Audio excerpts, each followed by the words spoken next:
isi hatiku. Tuhan, Kau lihat isi hatiku. Haleluya Yesus. Haleluya Yesus. Hati kami tidak sempurna Tuhan. Kami perlu campur tangan-Mu dalam hidup kami Bapa. Agar hidup kami ya Tuhan semakin sempurna di hadapan-Mu. Kami rindu untuk mengenal-Mu. Kami rindu untuk selalu mengasihi-Mu Tuhan. Terima kasih Bapa. Terima kasih Yesus. Haleluya. Haleluya Yesus. Haleluya Yesus. Haleluya Yesus. Haleluya Yesus. Kami rindu untuk mengenal-Mu. Kami rindu agar hati kami mengasihi-Mu dengan tulus Tuhan. Tuhan, semua itu kalau kami mau dekat dengan Bapa. Karena dekat dengan-Mu Tuhan, hati kami tenang. Haleluya Yesus. Haleluya.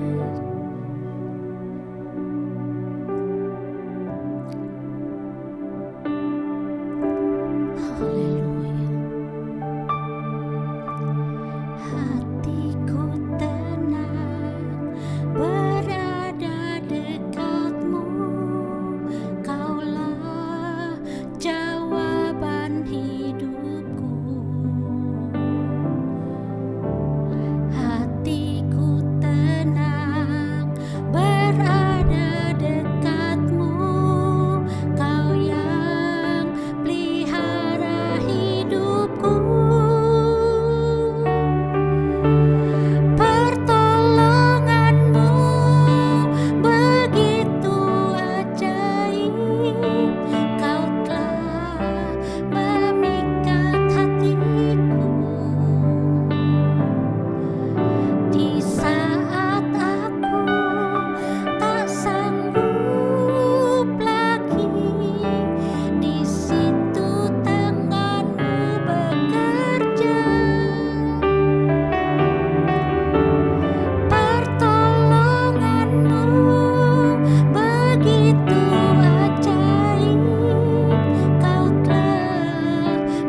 Kini mataku tertuju padamu, ku rasakan kasih-Mu Tuhan. Kini mataku tertuju padamu, ku rasakan kasih-Mu Tuhan. Haleluya. Terima kasih Bapa Surgawi. Hanya kepadamu Tuhan kami berlari dan berlindung ya Tuhan. Allah kami yang hidup, Allah di dalam nama Yesus Kristus.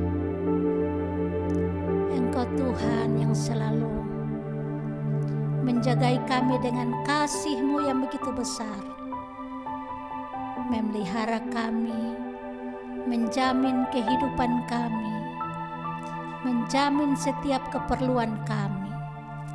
Terima kasih Bapa Surgawi. Terima kasih. Biarlah hati kami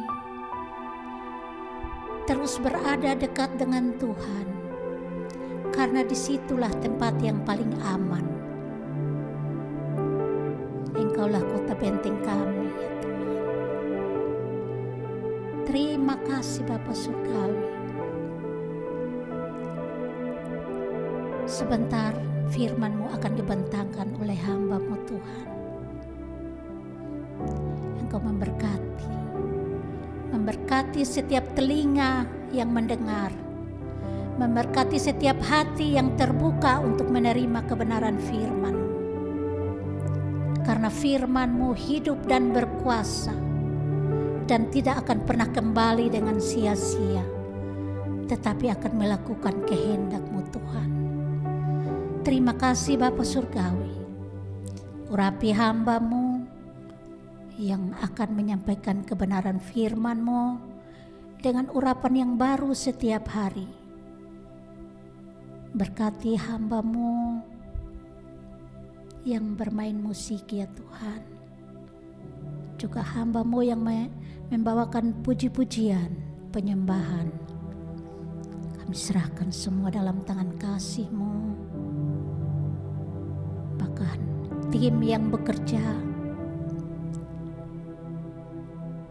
untuk pemberitaan ini ya Tuhan, semakin hari Tuhan tambahkan hikmat-Mu Bapa dan talenta-Mu. Terima kasih Tuhan Yesus. Kami bersyukur Tuhan untuk hari yang baru setiap saat yang Tuhan berikan dalam hidup kami, dan kami masih ada dalam keadaan sehat dan selamat. Ini adalah anugerah terindah-Mu Bapa dalam hidup kami. Terima kasih Tuhan Yesus. Kami siap untuk menerima kebenaran firman-Mu. Hanya di dalam nama Tuhan Yesus Kristus. Haleluya. Amin.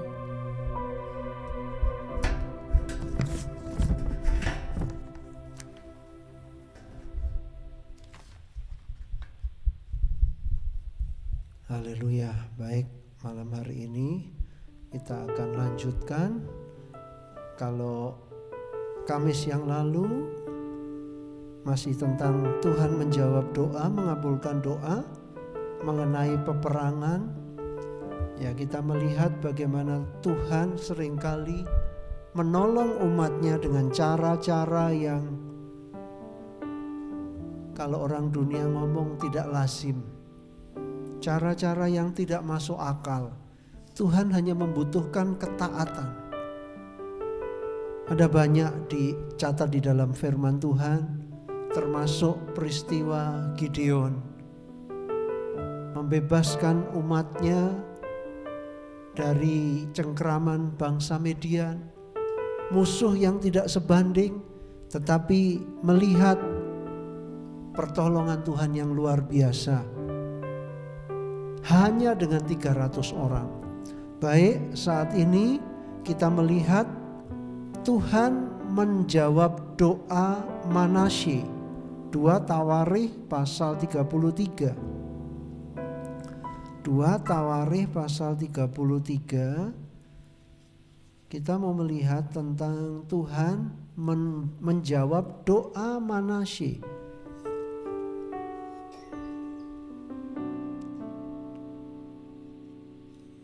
Saudara yang dikasihi Tuhan, kita membaca di ayat yang ke-9. Kalau kita baca dari awal, saudara kita bisa melihat seperti apa Manasye itu. Betapa jahatnya dia di mata Tuhan, betapa kejinya dia di mata Tuhan. Tetapi saudara, orang seperti ini pun ketika dia bersungguh-sungguh berdoa, saudara, ternyata Tuhan mendengar. Mari kita lihat dulu di ayat yang ke-9. Ayat ke-9, 2 Tawarikh 33 ayat 9. Tetapi Manasye menyesatkan Yehuda dan penduduk Yerusalem, sehingga mereka melakukan yang jahat lebih daripada bangsa-bangsa yang telah dipunahkan Tuhan dari depan orang Israel. Kemudian berfirmanlah Tuhan kepada Manasye dan rakyatnya, tetapi mereka tidak menghiraukannya. Perhatikan, Tuhan berfirman, mereka tidak mau peduli, cuek, masa bodoh. Firman Tuhan ngomong apa? Kita melihat, oleh sebab itu Tuhan mendatangkan kepada mereka panglima-panglima tentara Raja Asyur yang menangkap Manasye dengan kaitan, membelenggunya dengan rantai tembaga dan membawanya ke Babel. Dalam keadaan yang terdesak ini, ia berusaha melunakkan hati Tuhan Allahnya. Ia sangat merendahkan diri di hadapan Allah nenek moyangnya dan berdoa kepadanya. Maka Tuhan mengabulkan doanya dan mendengarkan permohonannya. Ia membawanya kembali ke Yerusalem dan memulihkan kedudukannya sebagai raja. Dan Manasye mengakui bahwa Tuhan itu Allah. Haleluya. Kita lihat dulu sampai di sini. Kita melihat, kalau saudara baca ayat-ayat atasnya, Manasye begitu jahat. Bahkan membakar anak-anaknya. Itu sesuatu yang keji di mata Tuhan. Tetapi kita melihat bagaimana ketika dia mengalami tekanan. Saudara yang dikasihi Tuhan, ayat 12 katakan, dalam keadaan yang terdesak ini. Keadaan seperti apa? Ayat 11 katakan, Tuhan mendatangkan kepada mereka panglima-panglima tentara Raja Asyur yang menangkap Manasye dengan kaitan. Kayak apa kira-kira ya?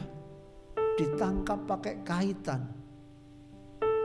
Terus bukan itu saja, membelenggunya dengan rantai tembaga dan membawanya ke Babel. Saudara, dalam kondisi seperti ini, dulunya Manasye tidak peduli dengan firman. Saudara, seringkali Tuhan izinkan satu kondisi-kondisi yang menyulitkan kita untuk membuka mata kita, untuk membuka telinga kita, untuk membuka hati kita, menyadarkan kita ternyata kita lemah. Termasuk kondisi hari-hari ini, virus corona. Saudara, ini memang Tuhan izinkan. Tetapi saudara, di sisi yang lain Tuhan mau menyadarkan, termasuk, maaf saya mau katakan, hamba-hamba Tuhan dan umat-umat Tuhan. Menyadarkan apa? Selama ini terlalu memandang rendah Tuhan. Maaf, beribadah sambil bermain. beribadah tidak dengan segenap hati, ibadah sambil bermain dengan HP. Umat Tuhan ibadah seenaknya. Tidak ada lagi rasa hormat, rasa penundukan diri kepada Tuhan dalam ibadah. Ibadah suka-sukanya. Saudara, Tuhan sedih melihat sikap-sikap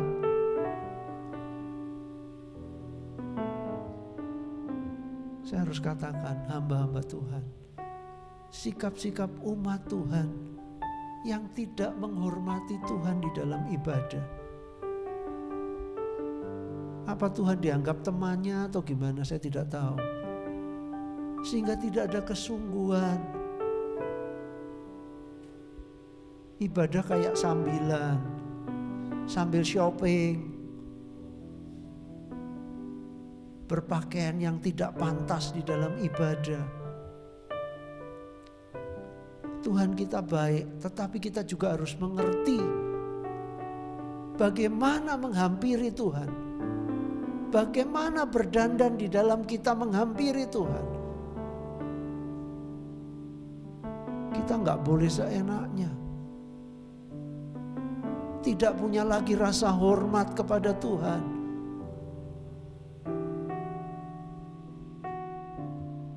Mari saudara yang dikasihi Tuhan, lewat semua ini Tuhan mau menyadarkan yang sudah terbuai dengan uang.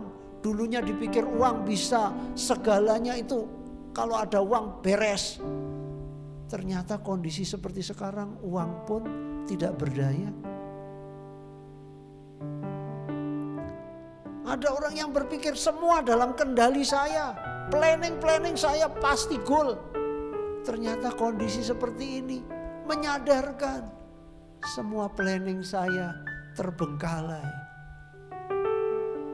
Saudara, ingat, manusia bisa berencana, keputusan Tuhan yang terlaksana. Mari melalui peristiwa ini kita belajar merendahkan diri, belajar menghormati Tuhan, belajar kembali di sikap hati yang benar. Saudara, Manasya dalam keadaan terdesak, dia menyadarinya. Ayat 12 katakan, dalam keadaan yang terdesak ini, ia berusaha melunakkan hati Tuhan. Kalau saudara baca betapa ngerinya kejahatan yang sudah dilakukan, ngeri. Tetapi lihat, Tuhan itu Tuhan yang penuh kemurahan. Haleluya. Tuhan itu Tuhan yang mau mengampuni. Tentunya yang Tuhan lihat, saudara, di ayat selanjutnya dikatakan, ia berusaha melunakkan hati Tuhan Allahnya. Ia sangat merendahkan diri di hadapan Allah nenek moyangnya. Bapak ibu saudara yang dikasihi Tuhan, Tuhan tidak melihat penampilan lahiriah kita.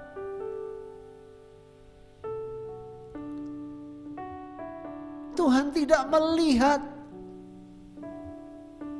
bagaimana.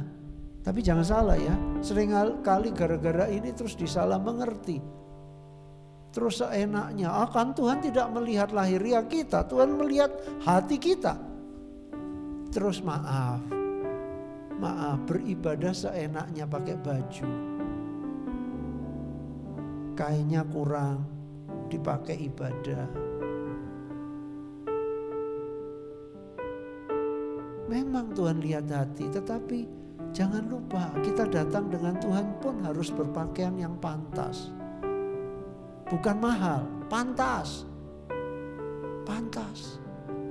Berpakaian yang layak.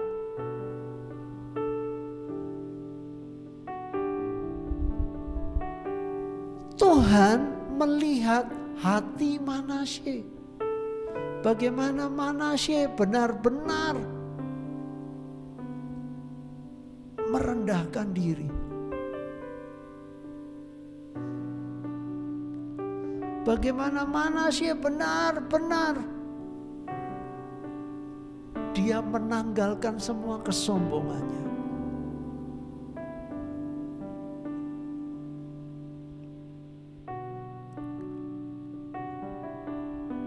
Tuhan tidak mungkin mendengarkan doa Manasye kalau sikap Manasye ini, maaf, cuma kamuflase,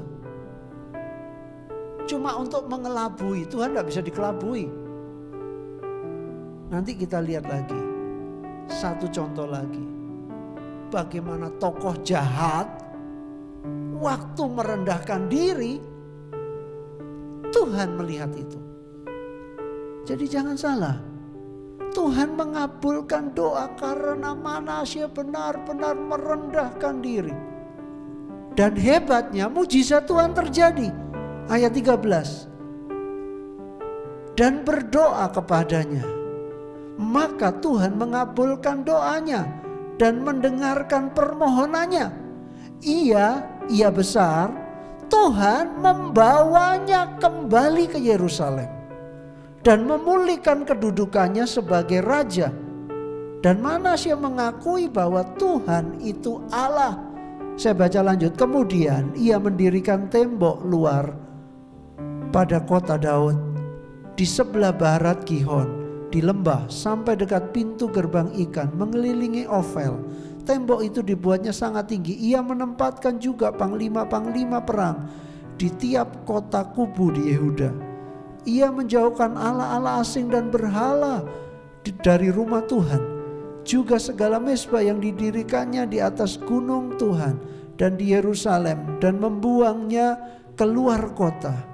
Ia menegakkan kembali mezbah Tuhan, mempersembahkan korban keselamatan dan korban syukur di atasnya, menyerukan kepada Yehuda untuk beribadah kepada Tuhan Allah Israel. Benar-benar terjadi pertobatan. Manasye benar-benar bertobat, berputar arah. Tuhan melihat hati. Hati yang demikian Tuhan dengar ketika berdoa. Yang hebat saudara, Tuhan kembalikan dia. Gak masuk akal, tapi terjadi. Saudara yang dikasihi Tuhan, saya tidak kenal setiap pribadi kita secara persis. Kita yang tahu. Mari kalau ada sesuatu yang salah, mari bertobat sungguh-sungguh, supaya Tuhan mendengar doa kita, supaya Tuhan menjawab doa kita. 2 Tawarik 7, coba mari kita lihat sebelum kita. Saudara, sekali lagi Tuhan sangat tertarik dengan hati kita. Tuhan tidak bisa dikelabui. 2 Tawarik 7 ayat yang ke-14 atau ayat 13 mulai.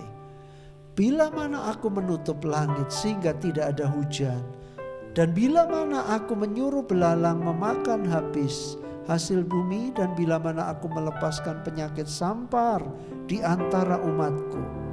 Ayat 14. Dan umatku yang atasnya namaku disebut merendahkan diri, berdoa dan mencari wajahku, lalu berbalik dari jalan-jalannya yang jahat, maka aku akan mendengar dari sorga dan mengampuni dosa mereka serta memulihkan negeri mereka. Ada pertobatan, ada pemulihan. Amin. Sekali lagi, ada hati yang berbalik sungguh-sungguh. Di situ ada pemulihan. Tidak peduli sesulit apapun, kalau ada pertobatan yang sungguh-sungguh, bukan pura-pura. Kita melihat Manasye, nanti baca sendiri, jahat sekali, jahat sekali. Tapi dia sungguh-sungguh bertobat. Dia sungguh-sungguh berbalik kepada Allahnya. Dia sungguh-sungguh melunakkan hati Tuhan, merendahkan dirinya. Haleluya. Satu yang membuat Tuhan tidak tahan untuk merubah keputusannya, pertobatan. Satu yang membuat Tuhan tidak tahan untuk membatalkan rencana penghukuman yang sudah diputuskan, keputusan yang belum dilaksanakan. Pertobatan. Pertobatan. Yeremia 18 katakan, ada kalanya aku berkata tentang satu bangsa, aku akan membangun dan lain sebagainya, rencana yang indah. Tapi ternyata bangsa itu berubah, maka menyesallah aku. Sudah merancangkan keberuntungan, kebaikan kepada mereka. Tapi ada kalanya aku merancangkan malapetaka penghukuman atas satu bangsa. Tetapi bangsa itu bertobat. Maka menyesallah aku, kata Tuhan. Aku sudah menyiapkan malapetaka atas mereka. Maka Tuhan membatalkan itu semua. Tuhan sangat baik. Jadi saudara yang dikasihi Tuhan, kalau ada hal-hal yang jahat, hal-hal yang tidak berkenan, jangan tunggu penghukuman datang. Kita dengar firman, mari perbaiki. Mari perbaiki. Terakhir, 1 Raja-Raja pasal 21. 1 Raja-Raja pasal 21.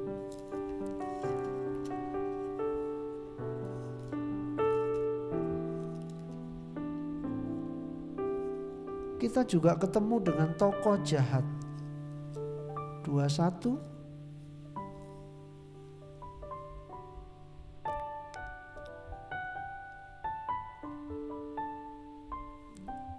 Kita semua pasti kenal ini raja yang sangat jahat. Coba kita perhatikan mulai ayat yang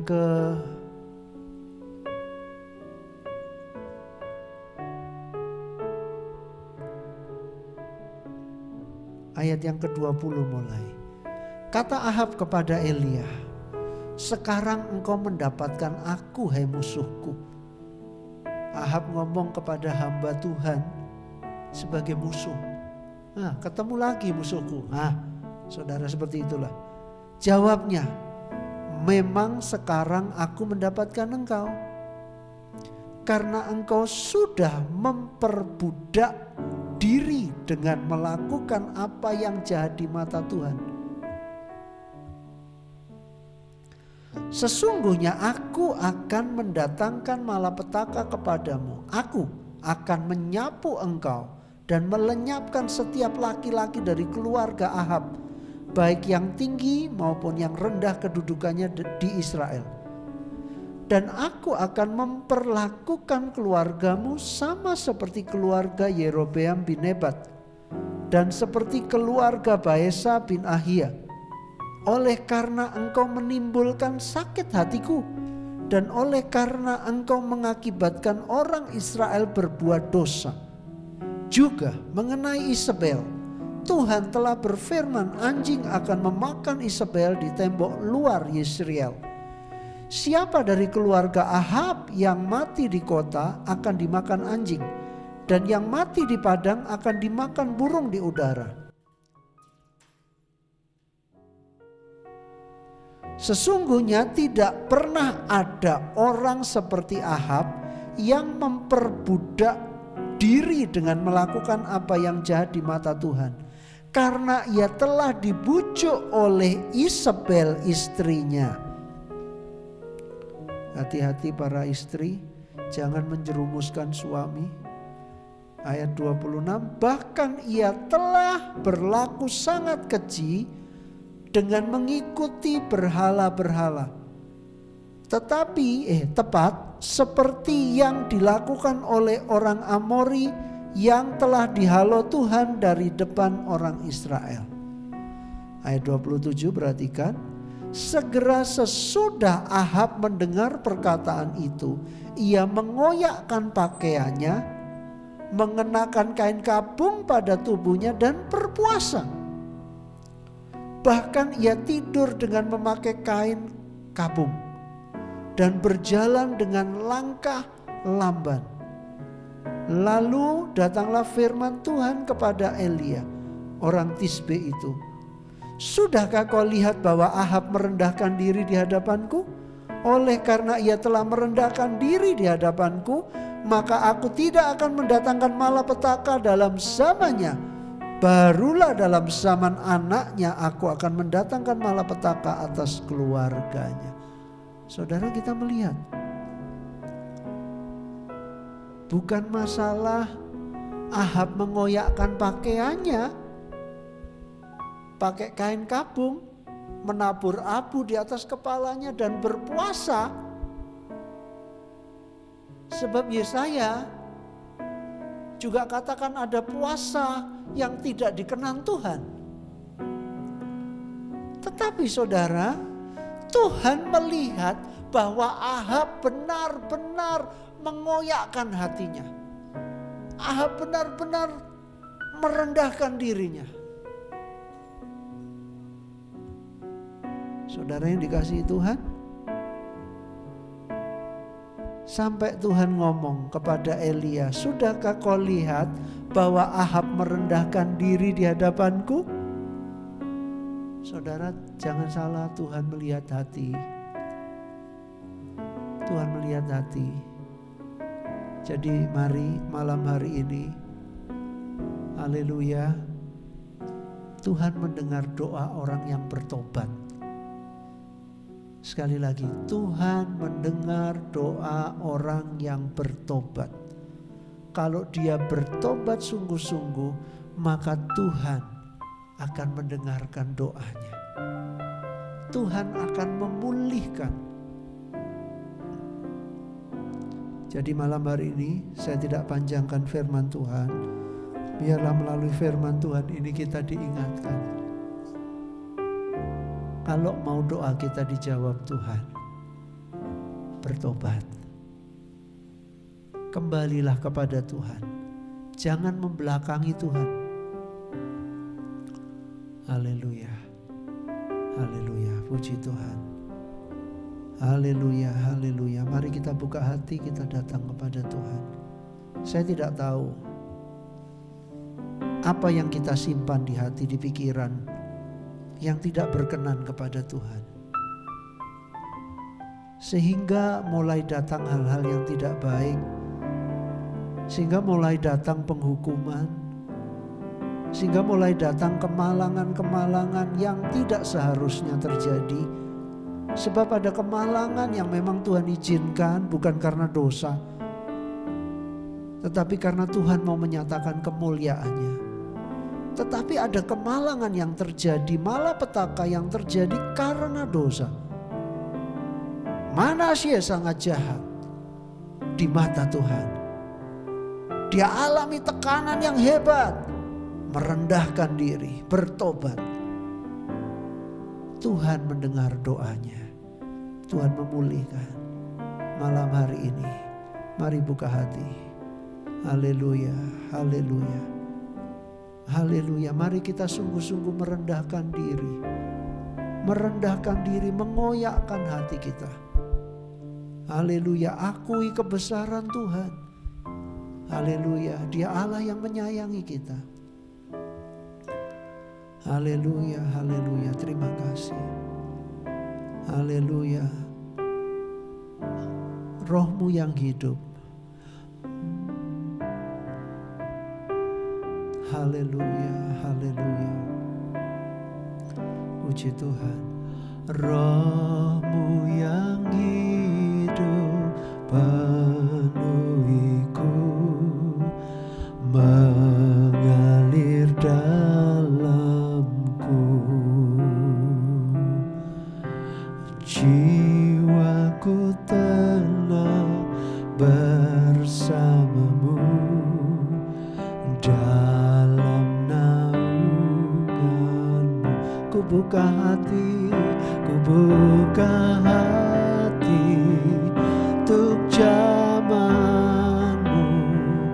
berserah penuh di hadiratmu. Kau ambil alih seluruh hidupku di altarmu. Haleluya, menyembahmu. Ku buka hati, ku buka hati zamanmu, berserah penuh di hadiratmu. Kau ambil alih seluruh hidupku di altarmu, menyembahmu. Ku buka hati untuk jamahanmu, berserah penuh, amin, di hadiratmu. Kau ambil alih, haleluya, seluruh hidupku, haleluya, di altarmu, amin, menyembahmu. Ku buka hati untuk jamahanmu, berserah penuh, haleluya, di hadiratmu. Kau ambil alih seluruh hidupku di altarmu, amin, menyembahmu. Ku buka hati untuk jamahanmu, berserah penuh, haleluya, di hadiratmu. Kau ambil alih, haleluya, seluruh hidupku di altarmu, menyembahmu di altarmu, menyembahmu di altarmu, menyembahmu. Haleluya, haleluya, haleluya. Tuhan melihat hati kita, hati yang hancur Tuhan berkenan. Haleluya. Tuhan melihat pertobatan yang sungguh-sungguh dan Dia mulai mendengar doa kita. Haleluya. Di dalam nama Yesus lawat umat-Mu malam hari ini. Tilik hati-hati yang hancur di hadapan-Mu malam hari ini. Tilik hati-hati yang sungguh-sungguh berbalik kepadamu Bapa. Manasya yang jahat, begitu jahat, tetapi ketika berbalik kepadamu, Engkau mendengar doanya, Engkau memulihkan dia. Haleluya, kasih sayang-Mu yang besar. Engkau senang dengan pertobatan ya Tuhan. Engkau senang melihat hati yang berbalik kepadamu. Engkau tidak mengingat-ingat yang sudah Tuhan. Engkau mengampuni, Engkau melupakan dan Engkau memulihkan. Haleluya, lawat umat-Mu malam hari ini Bapa. Lawat umat-Mu, lawat kami. Kami merendahkan diri di hadapan-Mu Tuhan. Lawat kami Bapa, lawat kami. Kau tahu setiap keadaan umat-Mu, Kau tahu setiap keadaan mereka. Dan biarlah malam hari ini terjadi lawatan Tuhan atas mereka. Terima kasih Bapa, terima kasih. Meteraikan kebenaran-Mu di dalam hati kami. Jadi rema, berkati setiap umat-Mu. Pribadi lepas pribadi, iman percaya mereka. Rumah tangga, usaha pekerjaan. Anak-anak kami semua. Bentengi, lindungi setiap umat-Mu. Bukan untuk bermegah. Umat-Mu terbebas dari wabah yang sedang melanda. Untuk memberitakan tentang Tuhan yang ajaib. Tuhan yang besar, juru selamat yang satu-satunya di dalam Yesus. Haleluya. Kami percaya janji-Mu Tuhan, sekali lagi bukan untuk kami menyombongkan diri, tapi untuk memberitakan siapa Engkau Tuhan. Tuhan yang kami sembah. Terima kasih Yesus, terima kasih. Bentengi pribadi lepas pribadi umat-Mu. Bungkus kuasa darah-Mu. Pasukan malaikat-Mu berkemah sekeliling umat-Mu. Berikan keberuntungan kepada umat-Mu. Terima kasih Bapa, berkati kami semua. Mengucap syukur kami akhiri ibadah ini di dalam nama Yesus. Haleluya. Amin. Tuhan memberkati.